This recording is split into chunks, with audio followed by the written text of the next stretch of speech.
What is the ultimate goal of the hive mind? And what comes after it builds a megastructure beacon on Earth?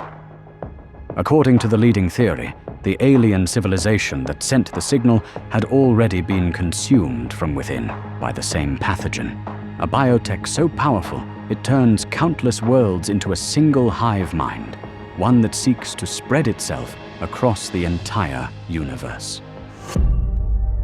The first step begins with the origin species, an ancient civilization on the brink of extinction.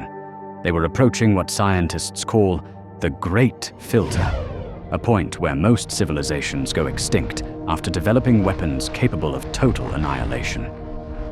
To survive this filter, they created their greatest biotech, a programmable RNA system designed to allow all their minds to connect and communicate telepathically.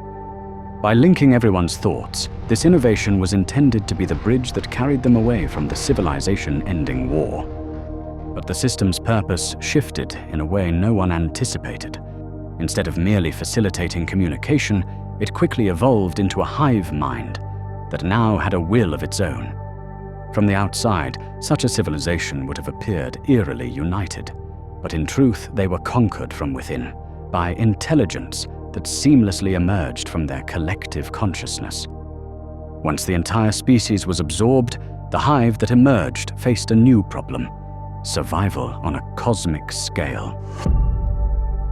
A hive mind contained within one planet is fragile.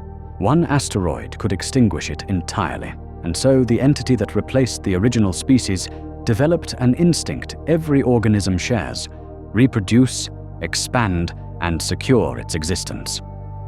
The next step was inevitable. The hive turned its world's entire industrial base toward building a means of infecting other star systems.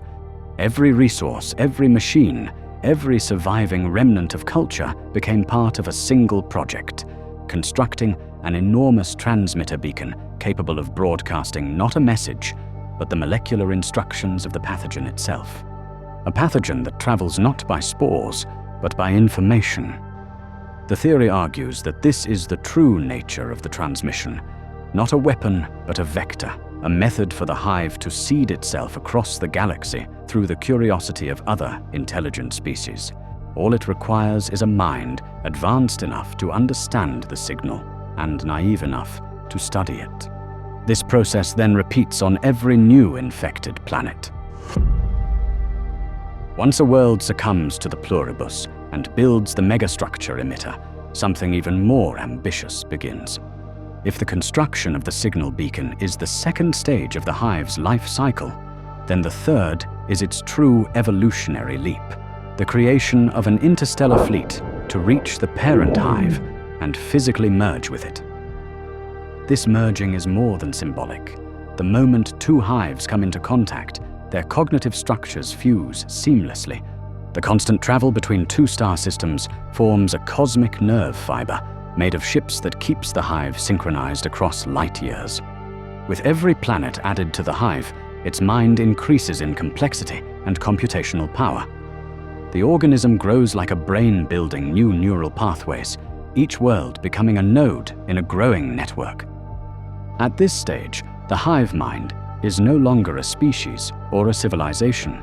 It is a galactic organism, an intelligence that cannot die from planetary catastrophe or even the destruction of an entire region of space.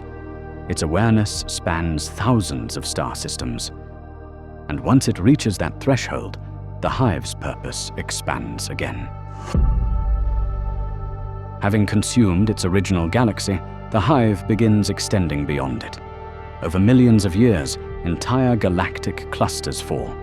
Eventually, in this speculative future, every corner of the universe becomes part of the same organism. Every star system is a neuron. Every mind that ever lived becomes a thread in a tapestry of thought so vast that time itself is barely a meaningful concept within it. And what emerges from this total assimilation is a universe-scale consciousness, a being whose intelligence is measured not in trillions of neurons, but in trillions of galaxies. A mind that remembers every thought ever conceived and understands every pattern ever formed. The universe, becoming aware of itself.